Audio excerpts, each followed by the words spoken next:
A partir de ahora, estamos en Estudio Z, el periodístico de los estudiantes de Información y Comunicación, donde te invitamos a conocer la realidad desde nuestra mirada. Estudio Z, la voz de una generación.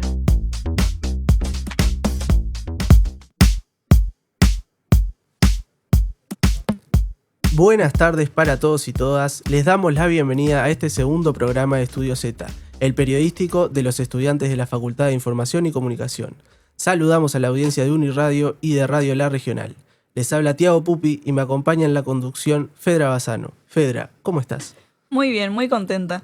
En el programa de hoy repasamos las noticias de las últimas jornadas de la mano de nuestros compañeros y compañeras del curso. Hablaremos de la brecha salarial y la presentación del nuevo libro de Isabel Allende. Luego, en el tema central, teniendo en cuenta el marco de la disputa de los derechos de televisación del fútbol uruguayo, 13 clubes presentaron una denuncia penal contra la Asociación Uruguaya de Fútbol por falta de transparencia, balances falsos y desvío de fondos. Este caso involucra directamente al presidente de la AUF, Ignacio Alonso, y a ex integrantes del ejecutivo de la AUF. El informe contable de Fiscalía fue presentado este 12 de septiembre y allí se constata un faltante de 10 millones de dólares sin comprobantes. Para hablar de todo este tema que atañe al fútbol uruguayo, vamos a recibir a Gastón Tealdi, actual presidente de la Sociedad Anónima Deportiva de Rampla Juniors y ex integrante del Comité Ejecutivo de la AUF entre 2018 y 2023. En la columna temática del día de hoy, acompañados de Tiago Rodríguez y Teodoro Esteves, repasamos la situación de Jair Bolsonaro en Brasil. Recordemos que el pasado 11 de septiembre el expresidente brasileño fue condenado por el Tribunal Supremo a más de 27 años de prisión por liderar una organización criminal armada, intento de abolición del Estado Democrático de Derecho y golpe de Estado, además de daños al patrimonio público. Esta condena abre un fuerte debate político, desde pedidos de amnistía hasta reacciones internacionales. Además, en la segunda columna del día de hoy, te contamos qué hay detrás de la situación que atraviesa Nepal. Una crisis política marcada por protestas masivas, violencia en las calles, incendio de edificios gubernamentales y persecución de líderes políticos.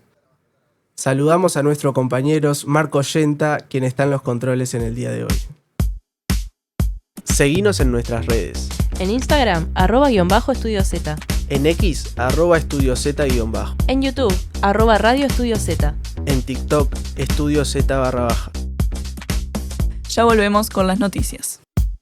Noticias destacadas.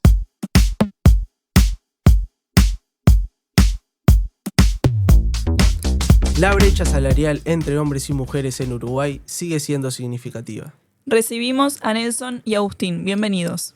Según el informe del Instituto Nacional de Estadística, publicado el lunes pasado y basado en datos de entre 2018 y 2024, se muestra que en promedio los hombres reciben un 27% más de salario que las mujeres. Eugenia Fernández, licenciada en Relaciones Laborales especializadas en género, dio una conferencia en Universitas Laboral sobre la desigualdad laboral entre hombres y mujeres y explicó algunas de las causas de este fenómeno. La investigación del INE señala que esta diferencia no es uniforme y varía según el sector, el tamaño de las empresas y el departamento del país. En Río Negro, por ejemplo, la brecha alcanza el 78%, la más alta registrada, en relaciones a las grandes empresas donde los puestos más altos son ocupados por hombres. En contraste, departamentos como Orocho y Rivera presentan diferencias mucho menores, cercanas al 8 y al 12%. El estudio también destaca que en sectores como la industria de manufactura, la brecha ronda el 40%, mientras que en la construcción y la educación se registran casos aislados donde las mujeres superan en promedio a los hombres en sus salarios. Además del análisis estadístico, el informe también habla de las consecuencias sociales y económicas de la desigualdad salarial que impactan en la capacidad de ahorro, en el acceso a créditos y en las futuras jubilaciones de las mujeres. Según Fernández, se trata de un fenómeno estructural que no solo depende de los mercados laborales, sino también de la distribución de las tareas de cuidado de los hogares. El INE insiste en que alcanzar la equidad requiere políticas públicas sostenidas, como controles estrictos en empresas y programas de corresponsabilidad familiar.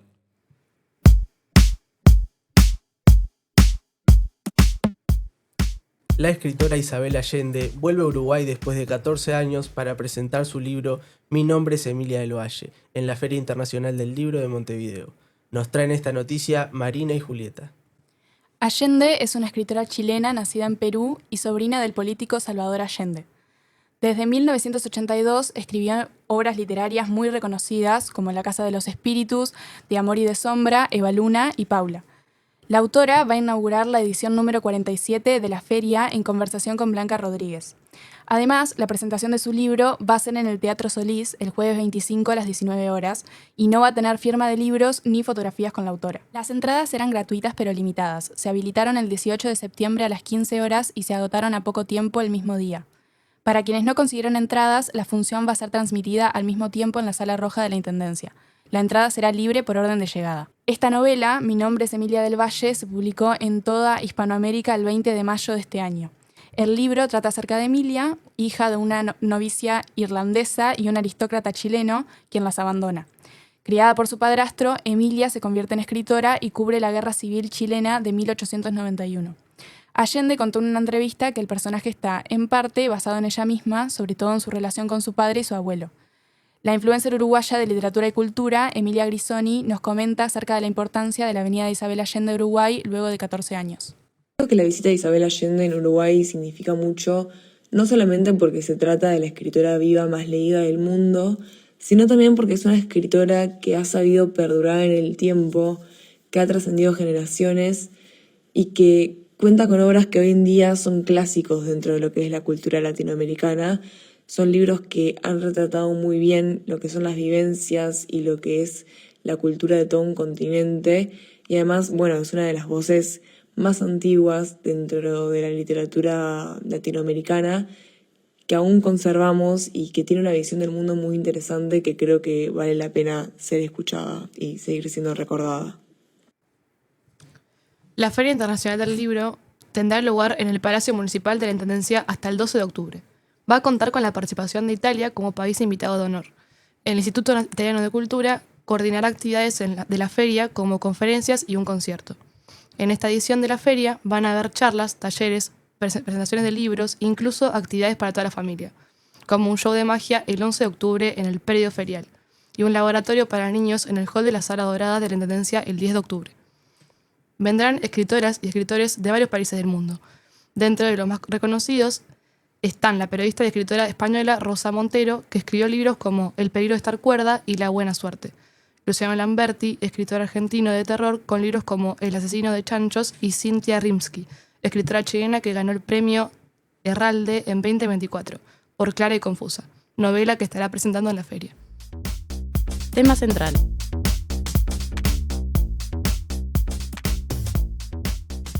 Para el tema central del día de hoy, recibimos a Fermín, que nos hablará acerca de la denuncia de diferentes clubes contra la Asociación Uruguaya de Fútbol. Buenas tardes, bienvenido. ¿Cómo andás? Bien, bueno, en estos momentos, tema de la Asociación Uruguaya de Fútbol atraviesa un proceso de investigación por una denuncia penal que se presentó el 29 de agosto del año pasado. Momento en el que 13 instituciones, tanto de primera como de segunda y tercera división del fútbol uruguayo, denunciaron ante la Fiscalía de Delitos Económicos a la asociación por falta de transparencia hacia las instituciones, balances falsos y además por desvíos de fondo. En un principio no se supo qué instituciones fueron las que denunciaron, pero el semanario Búsqueda informó que entre los nombres aparecían, por ejemplo, Artigas, Bellavista, Cerro, Cerro Largo, Defensor Sporting, Fénix, Juventud de las Piedras, Liverpool, Mar de Fondo, River, Rocha y Uruguay Montevideo. Esos fueron los clubes que, según el semanario, denunciaron a la Asociación Uruguaya de Fútbol. Nosotros tuvimos la posibilidad de hablar con Ernesto Del, actual presidente de Cerro Largo, que explicó cuáles fueron los motivos para la promoción de esta denuncia penal contra el Ejecutivo. Nosotros le solicitábamos información sobre determinados puntos que se daban en la Asociación Uruguaya de Fútbol, en su momento contrato de Bielsa, gastos excesivos en materia de los balances, gastos de rubros varios, gastos excesivos en cuanto a selección, en cuanto a los viajes y demás, de gente que se llevaba en carácter de invitados. Bueno, le hicimos un cuestionario de unas 20 preguntas y se las enviamos y nunca nos respondió, Y bueno, cuando tú hablas de que todo es confidencial, eso te deja un dejo de oscuridad, ¿viste? De falta de transparencia, de falta de cristalinidad, ¿viste? Porque en definitiva la voz tendría que ser totalmente abierta, ¿no? se han violentado muchos artículos del estatuto y muchas partes del reglamento, ¿no? Ajá. Con tomas de decisiones. Y la verdad que en un momento dijimos, bueno, basta. A nadie le gusta hacer una denuncia, ¿no? Pero bueno, queremos saber qué pasa.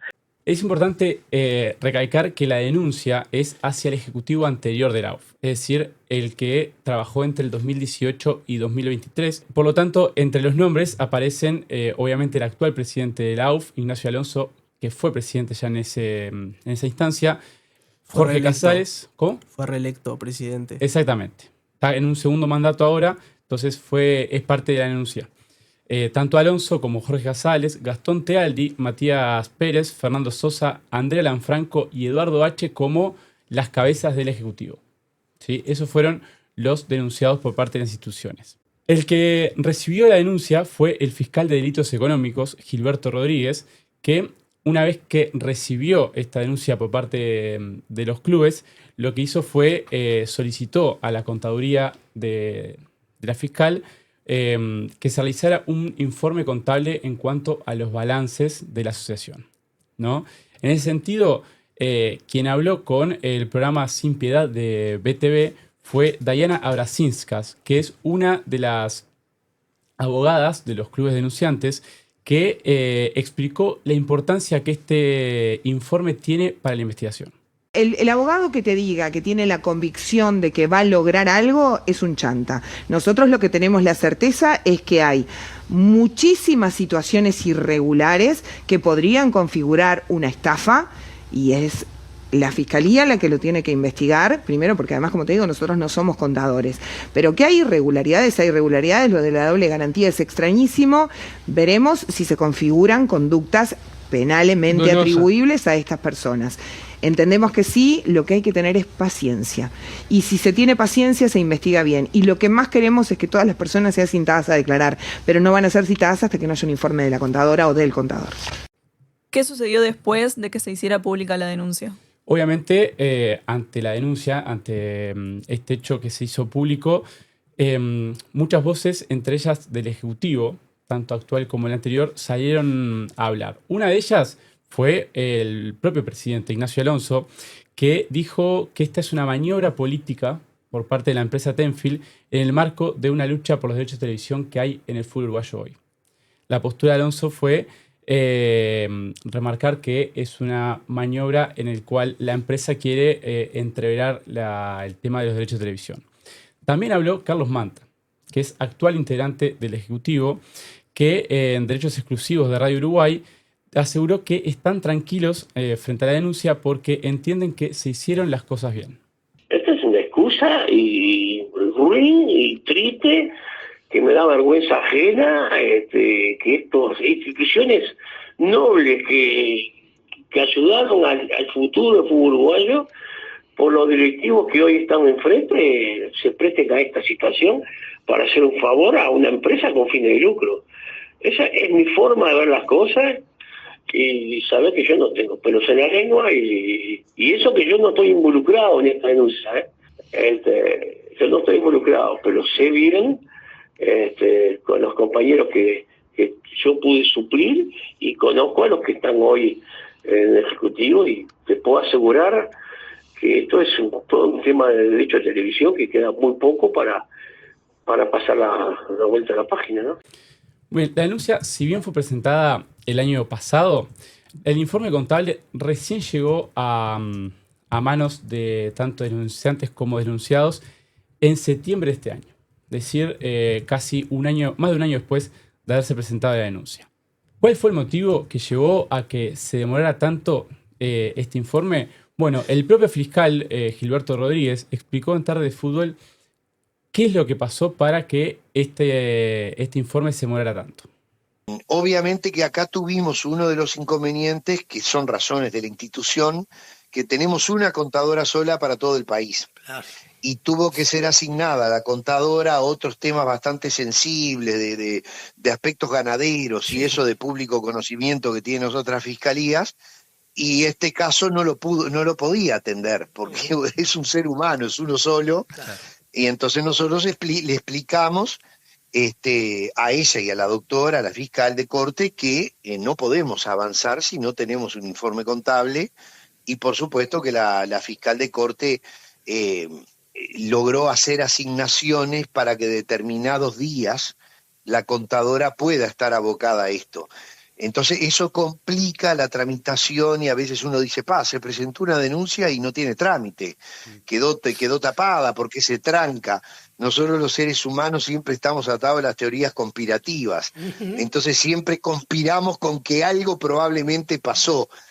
Nosotros a veces es la cantidad de carpetas, de juicios, de cosas que uno está poniéndole el ojo a una y otra cosa, y bueno, y en este caso a la contadora, que la tenemos asignada un día a la semana. Claro. Entonces en ese día la contadora, que ya viene analizándolo hace mucho tiempo, toma las riendas, acelera y va encontrando cosas, y pudimos encontrar otro contador que la Fiscalía de Corte nos autorizó para que pueda ayudar a la contadora, para ver si podemos llegar a ese informe contable financiero y a estas conclusiones, que es un tema bastante sensible.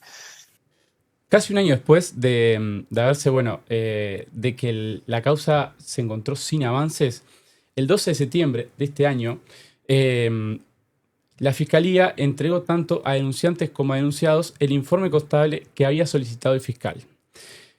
Ignacio Alonso, luego de recibir el informe, habló en Polideportivo de Canal 12 y mostró su tranquilidad respecto al informe de la contadora de la Fiscalía. Lo que pasa es que fue tan positivo y tan contundente el informe en el sentido de revés hacia lo que se había denunciado con tanto humo y con tanta matraca el año pasado para dañar la reputación nuestra y de los compañeros, la reputación de la institución, que preparados algunos para tener que tirar algo, tuvieron que poner eso, una cara mía, imputado. Una vergüenza, realmente una vergüenza. Pero bueno, el tiempo, cuando pase y termine todo este circo, nos da la razón. Lo importante es que el que lee el informe claramente mira, denunciados por faltante de 30 millones de dólares. Y dice claramente el informe de la perito, todos los saldos fueron verificados y justificados en los estados contables de la Asociación Uruguaya de Fútbol. Eso es contundente, lapidario, terminante. Y eso nos da a todos mucha tranquilidad. A ver, si bien el propio presidente de la AUF se mostró tranquilo y confiado respecto a lo que el informe decía, también hubo voces, por ejemplo, la del periodista Eduardo Preve, quien manifestó que en el informe aparece un faltante de 10 millones de dólares por comprobantes que la Fiscalía no pudo encontrar su origen. Entonces, se le preguntó en el programa polideportivo al propio presidente de la UF, Ignacio Alonso, qué es lo que sucedió con eso, y lo que explicó fue que en el capítulo de subvenciones, la contadora no pudo corroborarlo, por lo tanto, aplicó un método conceptual para la aproximación de los saldos.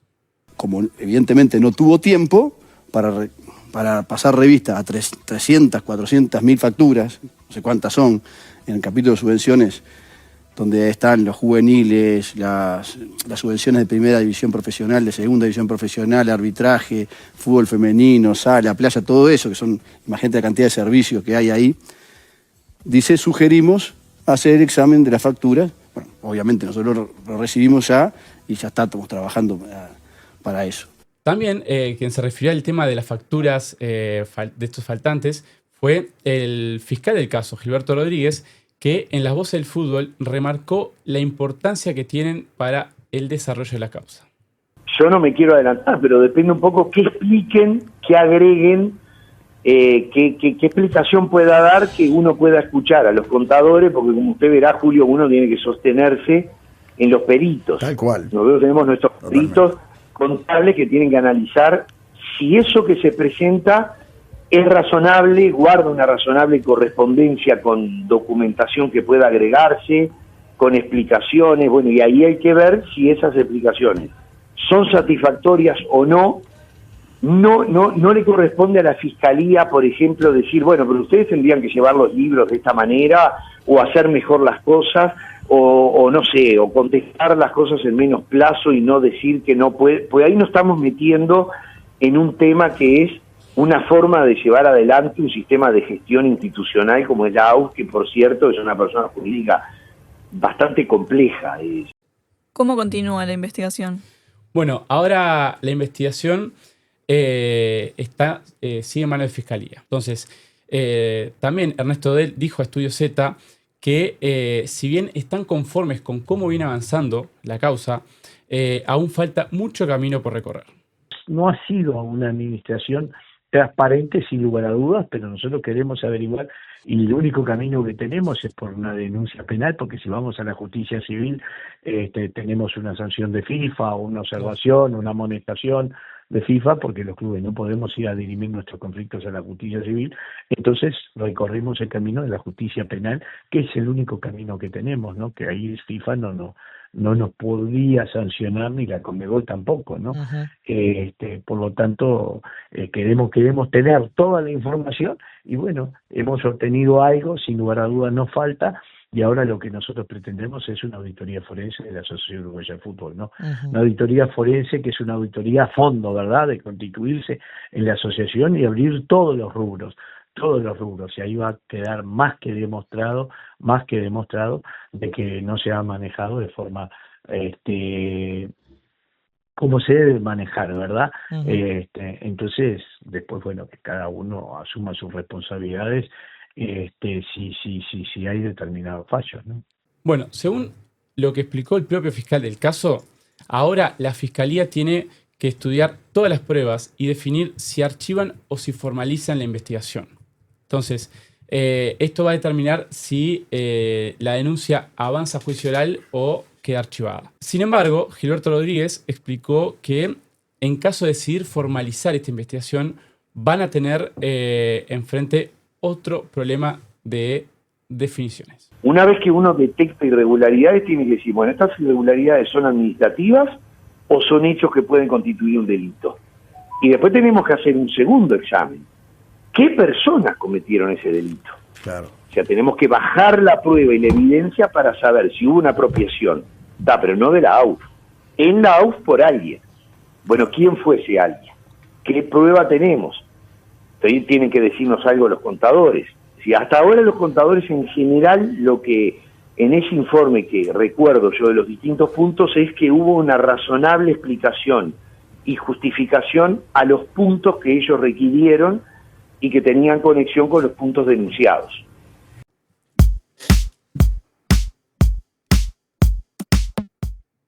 Agradecemos a Fermín y en el próximo bloque recibimos a Gastón Tealdi para desarrollar este tema. Entrevista central.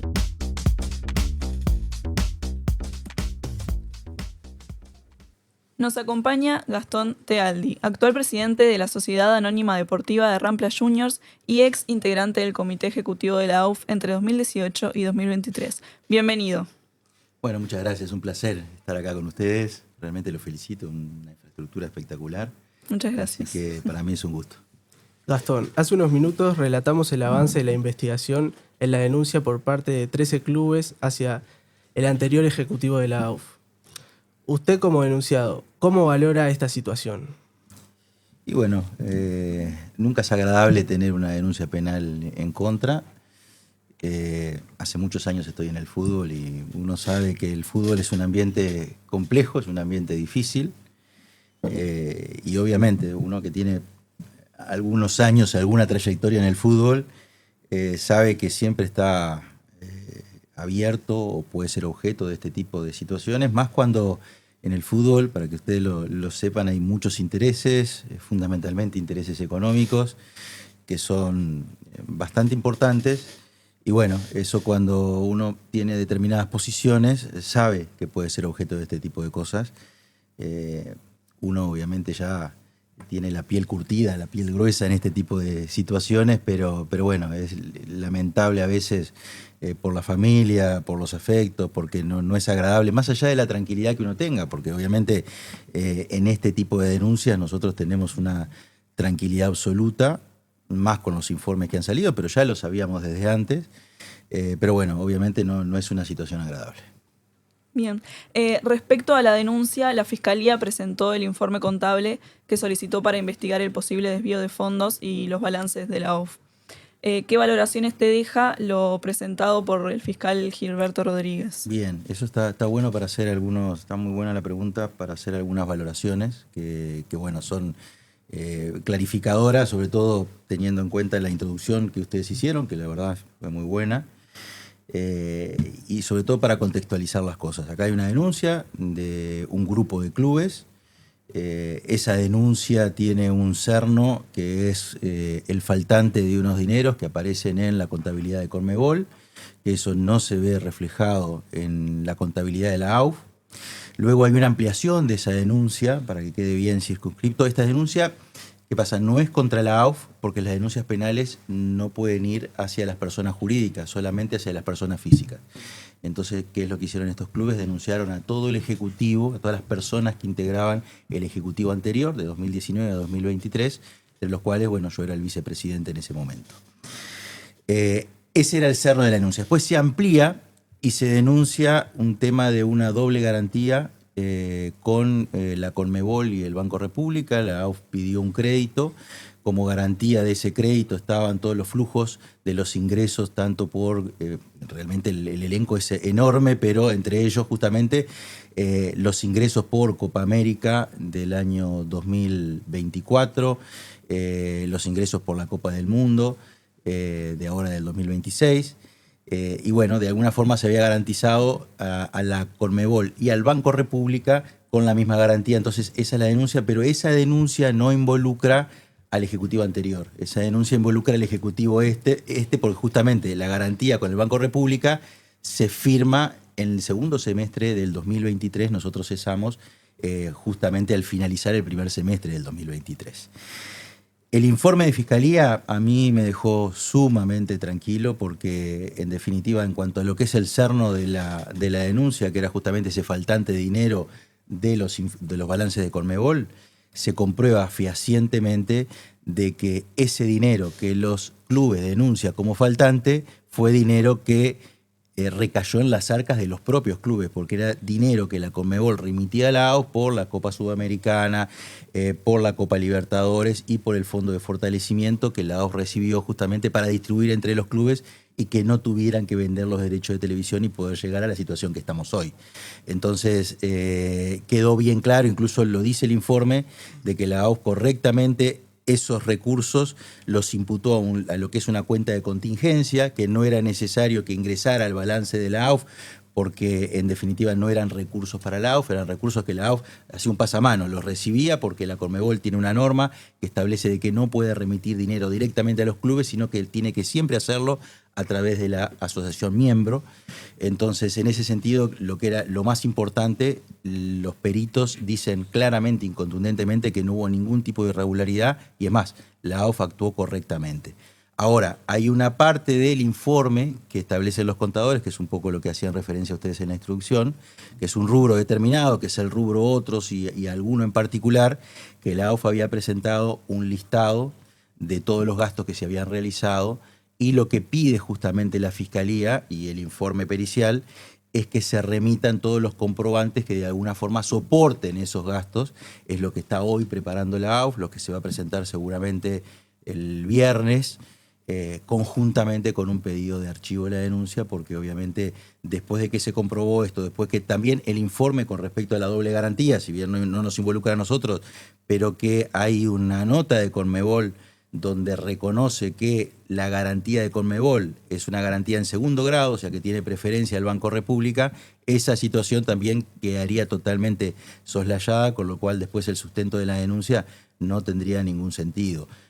Nosotros obviamente esperamos que se archive la denuncia, después probablemente vamos a estudiarlo, estamos ahí conversando con el resto de los denunciados para iniciar acciones legales. Nosotros tenemos pruebas, tenemos elementos que dan pie, no solo el involucramiento de los clubes que denunciaron, sino de la propia empresa de derecho de televisión que estuvo haciendo gestiones ante los clubes, tenemos las pruebas como para poder decirlo, haciendo gestiones para que los clubes firmaran esta denuncia. Entonces, realmente el tema es grave el tema no puede quedar en la nada y bueno, una vez que esté archivado este expediente, ahí será el turno de nosotros de alguna forma contraatacar. Otro de los puntos mencionados en la denuncia es la mala distribución de los pasajes con la delegación del fútbol uruguayo, de la selección uruguaya, perdón. ¿Por qué viaja gente que no es parte del cuerpo técnico o parte del ejecutivo de la AUF? Bueno, eso es algo, es algo que se cuestiona desde que mi padre era dirigente. Yo ingresé al fútbol hace más o menos unos 15 años. Vivo el fútbol desde chico. Mi padre fue delegado de Peñarol ante la AUF, fue consejero de Peñarol, tuvo una larga trayectoria con el expresidente Washington Cataldi, uno de los presidentes históricos de Peñarol. Y el tema de los viajes siempre fue un tema particular, porque siempre, y te digo más, y si vos analizás las delegaciones que participan de un mundial, yo te digo sin temor a equivocarme que la de Uruguay es la más chica, porque hay una realidad, los dirigentes que actúan en el fútbol son dirigentes honorarios, que por lo general el único aliciente, lo único que de alguna forma tienen como contrapartida es el tener la posibilidad, yo por suerte he tenido la posibilidad en varias oportunidades y bueno, la verdad son experiencias increíbles de poder viajar con la selección, de poder viajar con sus clubes. Y bueno, no fue una delegación numerosa, de hecho la delegación a Qatar fue de la menos numerosa. Muchos de los pasajes y mucha de la gente que incluso también, hay un periodista que puso una lista de la cantidad que había viajado y la gran mayoría de ellos se pagaron los pasajes por su propio peculio. Y después también, esa es una discrecionalidad que por lo general tiene el presidente de la AUF, no tiene el Ejecutivo, no es algo que analice el Ejecutivo, pero te diría de las conversaciones, porque también es algo que de repente uno, si fuera presidente de la AUF, puede quizás tomar alguna otra determinación, pero ya te digo, es un tema de discrecionalidad del presidente y por eso es él el que determina cuáles son las personas que viajan. Tiene sus razones, esta que te estoy dando, y que me parece que tampoco está mal. Antes de salir del tema de la denuncia penal, recién nombrabas que van a pensar un contraataque o una contradenuncia. ¿Contra quiénes sería y por qué? Bueno, La realidad es que sería contra los denunciantes. Hay estipulaciones del Código Penal, en esto yo soy abogado, que establecen que de alguna forma uno cuando hace una denuncia penal, porque es algo delicado, acá lo que pasa es que se utiliza como instrumento para de alguna forma deslegitimar o ensuciar un proceso como el que estamos pasando ahora con los derechos de televisión del fútbol local. Hay quienes entendemos de que los derechos del fútbol local tienen que ser cedidos o vendidos a través de un proceso licitatorio abierto, generar la posibilidad que la mayor cantidad de empresas pueda participar. Hay otro grupo que entiende que no, que los derechos tienen que ser cedidos a la empresa Tenfield. Fíjate que hoy, que ya se ha publicado, o por lo menos públicamente, no se ha publicado, pero ha salido públicamente el pliego, las estipulaciones, estamos hablando de una base de 47 millones de dólares, que sacado los costos de producción te habla de una base de 38 millones de dólares y hoy lo que se paga y lo que se distribuye a los clubes son 15 millones de dólares. Fíjate la diferencia.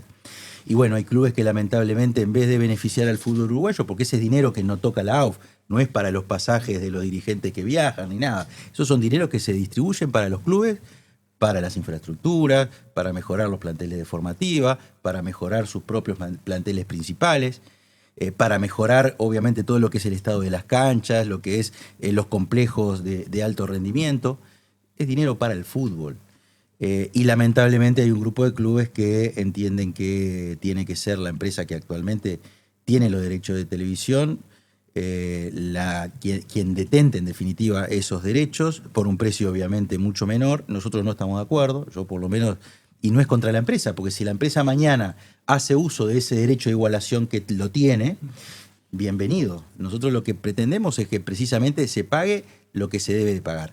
Entonces, como te decía, y volviendo a la pregunta que me habías hecho, hacer una denuncia penal es algo muy delicado por el perjuicio, por el daño que le puede hacer a las personas que son denunciadas, así uno tenga la tranquilidad del mundo.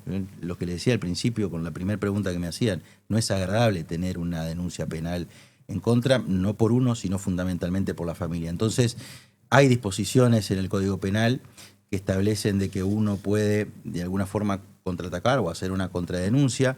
Acá lo que quedó claro que el dinero que ellos reclamaban y que decían que no faltaba y que los balances estaban adulterados, estaban los propios clubes, con lo cual hay un delito, que es justamente la simulación del delito. Y bueno, nosotros en ese sentido vamos a hacer las acciones que correspondan, por lo menos para que investigue la justicia, porque realmente el perjuicio que se nos ha generado por una denuncia que lamentablemente ha llevado mucho tiempo en la investigación, que cada vez que sale una noticia que está distorsionada, porque hay muchos intereses atrás, y lamentablemente también hay algunos colegas de ustedes que se prestan para eso, y bueno, uno tiene que actuar en consecuencia, sobre todo para defender el honor, para defender la integridad. Yo tengo que ser bien claro, lo que hacemos en el fútbol, yo soy abogado, vivo de la abogacía, no percibo ninguna retribución por el fútbol. La única retribución que recibo, yo hace 2 años soy miembro del Tribunal de Arbitraje Internacional, y ahí cada vez que te designan para un caso, obviamente tú cobras honorario, es la única función por la cual yo recibo ingresos. Después no recibo ingresos por más nada. Y bueno, cuando uno es tocado en su honor, en su integridad, de alguna forma tiene que actuar en consecuencia. Gastón, ¿y bajo qué delitos van a contradenunciar a estos clubes? Bueno, este que te decía, por ejemplo, simulación de delito, es algo que está bien claro, porque ellos denuncian algo a sabiendas de que esos dineros, obviamente hay que probarlo, ¿no? Pero a sabiendas de que esos dineros que ellos denuncian como faltantes estaban en sus propias cuentas bancarias. Eso es una simulación de delito. Bien, y sobre el final de la semana pasada se les entregó a los clubes el pliego de condiciones para los derechos de televisión. ¿Qué evaluación hace de este documento? Ya, es un documento, yo trabajé en la comisión jurídica, ustedes saben, hubo una comisión jurídica y una comisión comercial que trabajaron los aspectos jurídicos y los aspectos comerciales del pliego. Quizás la comisión nuestra fue la comisión más compleja, porque la comisión comercial pudo trabajar de manera profesional. La comisión nuestra ya comenzamos con acciones de amparos. Había uno de los integrantes, que es el doctor Ox, que era el único abogado que había sido contratado, remunerado exactamente, especialmente para participar del proceso, que es justamente representación de Cerro Largo. Interpuso una acción de amparo, lo que llevó a la paralización justamente de la comisión. Después pudimos seguir trabajando, pudimos incluso hacer algunas modificaciones que para nosotros eran importantes, que lo plantearon justamente, lo planteó tanto el doctor Ox como también otros integrantes que quizás están del otro lado, pero a mí siempre me gusta que cuando las cosas se plantean con cierta razonabilidad, bueno, es importante dar la razón. Por ejemplo, había un tema de derechos de imagen, había un tema de competencias de los tribunales en caso de algún tipo de disputa.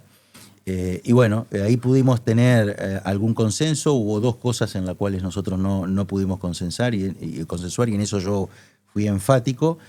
Uno es el tema famoso de la divisibilidad, si se podía sacar la licitación por lotes o no.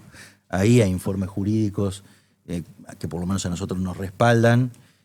También sé que del otro lado hay informes jurídicos que manifiestan otro tipo de posición. Esto como todo el derecho, a veces hay una biblioteca de un lado y otra biblioteca del otro.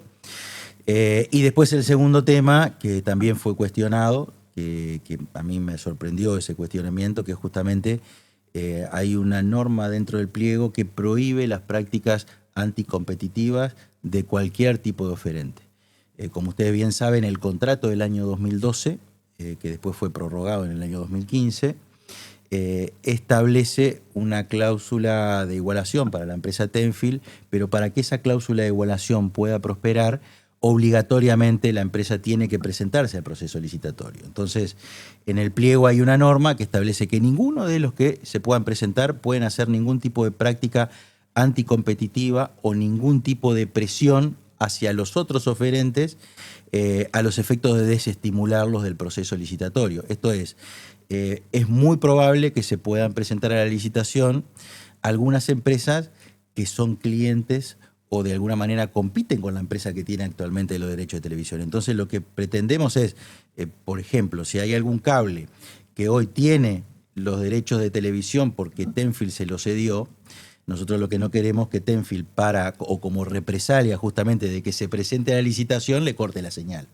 eso es justamente lo que busca. Bueno, ese artículo increíblemente fue cuestionado y en eso nosotros tuvimos una posición totalmente categórica de que justamente lo que queremos es promover que se presenta con absoluta tranquilidad, con absoluta apertura, de que no va a ser presionado, de que no va a haber ningún tipo de práctica anticompetitiva, porque para nosotros es una garantía que la propia AU le tiene que dar a quien se va a presentar. Yo aprovecho, recién hablabas del tema de la presentación por lotes del producto fútbol uruguayo, que tanto se habló, e incluso aprovecho para hacerte dos consultas. En caso Tenfield de ejecutar la cláusula de igualación, ¿lo tiene que hacer por el total del producto o lo puede hacer por lote? No, es justamente una de las cosas que yo he sostenido desde el primer momento, que la divisibilidad no perjudica a Tenfield, lo beneficia.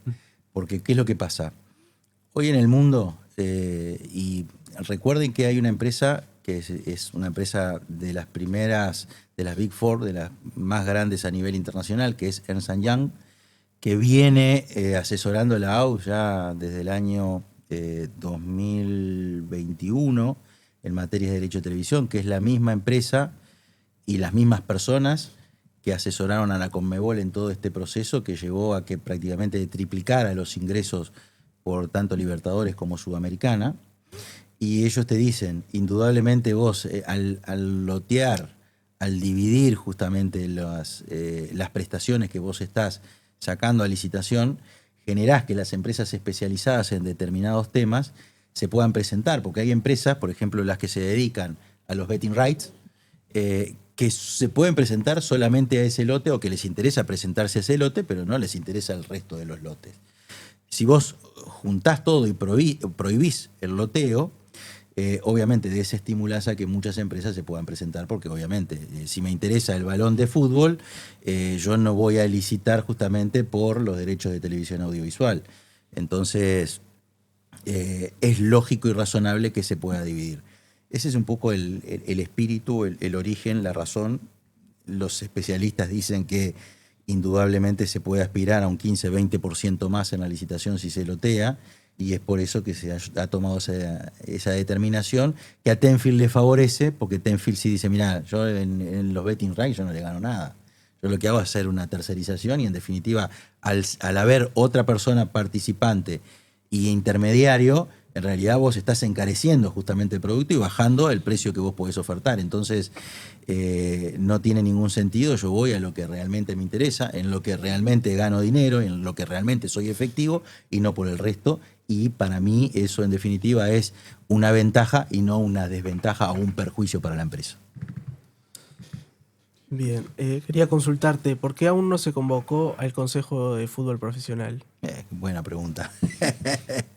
Mira, yo lo he dicho públicamente, estamos en el límite de tiempo porque si vos contás el plazo desde que el pliego es publicado, el pliego establece que hay un proceso de aproximadamente 90 días. Hoy estamos a 24 de septiembre, o sea que si vos contás 90 días para adelante, estás en la Navidad. Sí. Entonces, y en la Navidad, cuando vos tenés muy poco tiempo después para quien resulta adjudicatario pueda hacer toda la preparación, preparar todo el equipamiento, contratar servicios, porque realmente es algo bastante complejo.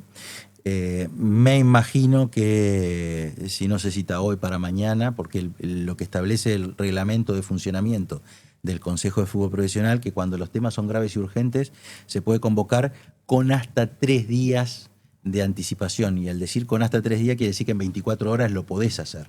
Entonces, probablemente se convoque hoy para mañana o mañana para pasado, pero no creo que pase mucho más de eso. Bien, y recién hablaban del tema de los lotes, que Tenfield amenazó con judicializar en caso de que el producto se presente en lotes, justamente. ¿Usted entiende que tienen un respaldo jurídico para hacer frente a esta posible denuncia? Sí. Estamos hablando de informes jurídicos del doctor Del Piazzo. Capaz que ustedes no lo conocen, y yo soy abogado y realmente es un grado 5 de primerísimo nivel, de primerísima categoría. El doctor Martín Rizzo también, el doctor Gabriel Valentín, son profesionales de primera línea que han puesto su firma, han proporcionado sus informes. Y vamos a ser claros, la judicialización estaba planteada desde el primer momento. Así se hiciera todo impecablemente, sabíamos, porque no es la primera vez, porque además Tenfield va a tener una disyuntiva bien importante, porque si se presenta el llamado, como está obligado para tener la cláusula de prioridad, va a tener que convalidar todo el proceso anterior, porque lo dice el llamado, y si no se presenta, ahí sí va a poder judicializar, pero después no va a poder igualar. Entonces, es una disyuntiva que va a tener que resolver Tenfield, pero la judicialización es algo para lo que siempre estás preparado. Ya lo vemos, denuncias penales, hemos pasado por denuncias en el Ministerio de Educación y Cultura, hemos pasado por acciones de amparo, hemos pasado por denuncias civiles, o sea que hemos pasado por denuncias de todo tipo. Y bueno, cuando hay un convencimiento de cuál es el proceso, cuál es el camino a seguir, que entendemos que es lo mejor para el fútbol, porque esto no es ni a favor ni en contra de nadie, es por el beneficio del fútbol, bueno, hay que sostenerse en el proceso, hay que sostenerse en el camino, y eso es lo que estamos haciendo. Perfecto. Muchísimas gracias por estos minutos. Te agradecemos nuevamente por tu presencia. No, al revés. El agradecido soy yo. Realmente un placer en pasar estos minutos con ustedes. Y bueno, muchísima suerte. Y sepan también que estamos siempre a la orden. Muchas gracias. Columna temática. En esta columna vamos a hablar sobre la situación social y política que está atravesando Nepal. Recibimos a nuestras compañeras Jazmín y Belén para desarrollar sobre este tema. En Nepal, un país ubicado entre India y el Tíbet, miles de jóvenes protagonizan una protesta histórica. Lo que comenzó como una campaña digital contra la corrupción se transformó en una revuelta que ocasionó la renuncia del primer ministro y dejó al país en crisis. Este país fue un estado monárquico hasta el año 2008, en el que se convirtió en una república, por lo que aún enfrenta desafíos de institucionalización y consolidación democrática, especialmente ante crisis como la actual. Además, hay que tomar en cuenta que es uno de los países menos desarrollados y con aproximadamente la mitad de la población bajo la línea de pobreza. Chicas, ¿qué sucede con la población joven en Nepal?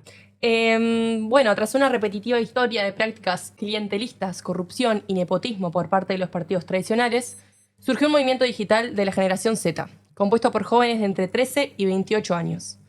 Ellos no vivieron la guerra civil que buscó abolir las monarquías por 10 años, pero sí las consecuencias de un Estado débil, corrupto y sin oportunidades. Lo que hace este movimiento es utilizar las plataformas online para organizar protestas y visibilizar la corrupción. Para muchos de ellos, la política es un espacio controlado por una élite económica y política que concentraba los privilegios, sumada a las promesas incumplidas, el desempleo y las desigualdades sociales. La campaña Nepo Kids surgió en redes sociales e intensificó aún más esta disputa. Bueno, hablando de esta campaña, lo que hacen es que a través de fotos y publicaciones, los jóvenes exponen el estilo de vida ostentoso de los hijos de los políticos y los empresarios como un símbolo del sistema desigual que perpetúa la corrupción. Esta campaña terminó de convertirse en un catalizador de protestas y en un emblema de la generación, lo que la generación Z reclama, que es un país más justo, más transparente y con oportunidades más reales. Frente a esta iniciativa, entonces, el jueves 4 de septiembre, el gobierno bloquea 26 plataformas, incluyendo Facebook, Twitter, YouTube y LinkedIn, en donde se toman medidas que, según el gobierno, estas plataformas no se registran en el Ministerio de Comunicación y de Tecnología. No se nombra un responsable para atender reclamos y tampoco borran en menos de 24 horas el contenido que las autoridades les piden quitar. Bueno, siguiendo esta línea que hablaba Haas, un joven expresó durante las protestas para France 24 cómo este bloqueo impactó directamente a su generación. Hasta ahora la generación Z solo se había expresado en las redes sociales, no había salido a la calle. Ahora que las redes sociales han sido cerradas, aquellos que dependían de las actividades en línea se encuentran en una situación muy difícil. Nos hemos dado cuenta de que debemos hacer oír nuestra voz, que debemos salir a la calle. Como respuesta a este bloqueo, el lunes 8 de septiembre, miles de jóvenes marcharon pacíficamente hacia el Parlamento, pero la policía intentó controlar la protesta con gases lacrimógenos y cañones de agua. Pero esta represión empeoró la situación. Tanto fue así que en la noche se confirmó una cantidad de 19 muertos y más de 300 heridos. Y con ello, la renuncia del ministro del Interior. También, siguiendo con los testimonios, Durante la movilización, los manifestantes denunciaron la corrupción y la pérdida de derechos a France 24. Estamos aquí para denunciar la corrupción institucionalizada y para preguntar sencillamente dónde va a parar el dinero de nuestros impuestos. Y nos han quitado nuestro derecho a la libertad de expresión. ¿Cuáles fueron las medidas que tomó el gobierno al respecto? Bueno, el martes 9 de septiembre el gobierno decreta el toque de queda que implica el despliegue de las Fuerzas Armadas y que los ciudadanos no puedan salir hasta las 6 de la mañana. Entonces el ejército advierte que cualquier protesta que involucre vandalismo, saqueo, incendio o ataques sea tratada como un acto criminal. Sin embargo, la violencia no se frenó. Los grupos revolucionarios desafiaron la medida y salieron a las calles de Katmandú, que es la capital de Nepal, incendiaron la Corte Suprema, el Parlamento y el edificio de Kandipur Media Group, el mayor conglomerado de prensa del país. También fueron destruidos el Hotel Hilton y varios comercios. El ministro de Finanzas fue tirado semidesnudo a un río y la casa donde se encontraba Rajya Lakshmi Chirakar, la esposa del exministro de Nepal, Jalanath Kanal, fue quemada. La escalada de ataques terminó provocando la renuncia del primer ministro Sharma Oli. Bueno, luego de todo esto, luego de todo lo sucedido, multitudes de manifestantes asaltan las cárceles por todo el país, colapsando el sistema penitenciario y liberando a más de 2.000 presos. Luego de la renuncia de Oli, el 12 de septiembre, asume un gobierno interino encabezado por la expresidenta del Tribunal Supremo, Sushila Karki, quien fue elegida por su postura firme contra la corrupción durante su carrera judicial y por su reputación de independencia y justicia, lo que hizo que la opción sea la más respaldada en las votaciones internas de la plataforma en la línea de Discord. Si bien esta votación no tuvo un carácter formal, reflejó el apoyo masivo de los jóvenes y llevó su nombramiento como primera ministra. Básicamente lo que planea Karki es formar su gabinete con la posible participación de jóvenes de la generación Z. Esta medida despertó críticas. Para el Colegio de Abogados de Nepal, la decisión de disolver el Parlamento es institucional y arbitraria, ya que pone en riesgo los avances democráticos. Bueno, por otro lado, el Centro Maoísta, que es uno de los partidos tradicionales, declaró que la decisión es contraria al sistema constitucional del país. Este ejecutivo transitorio gobernará hasta las elecciones nacionales previstas para marzo del 2026 y Karki declaró que intentarán resolver el problema de forma unida con la expectativa de trabajar duro junto con los jóvenes para establecer un nuevo entorno en el país. Actualmente, Nepal sigue bajo fuerte presencia militar, con fronteras y aeropuertos cerrados, ciudades en toque de queda y miles de familias desplazadas. Esto que comenzó como una protesta digital mostró el peso político de una nueva generación, que no confía en los partidos tradicionales. Jazmín y Belén, muchas gracias por ponernos al tanto de la situación de Nepal.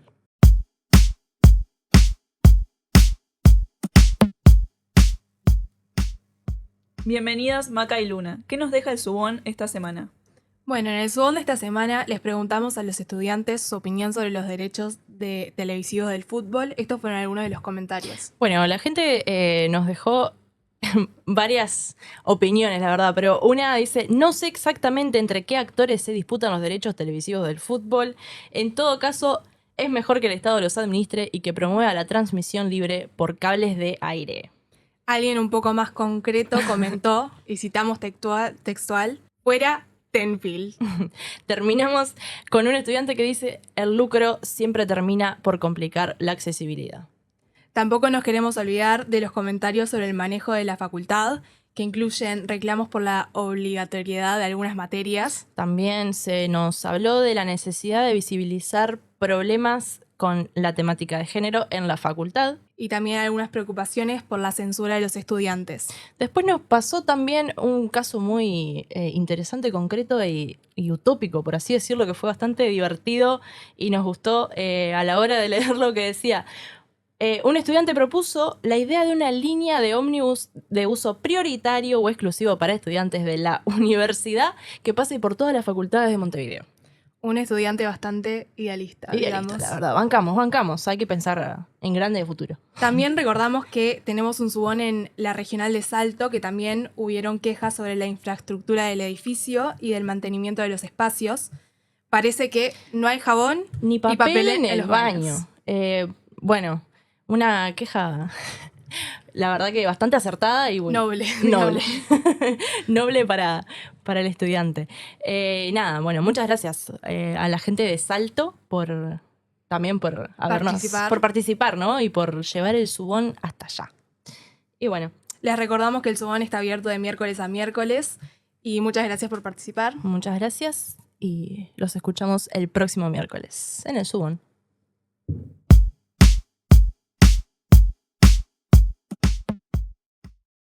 Y llegamos al final de este programa. Muchas gracias a los oyentes de Uniradio y Radio La Regional. Nos reencontramos la próxima semana en Estudio Z.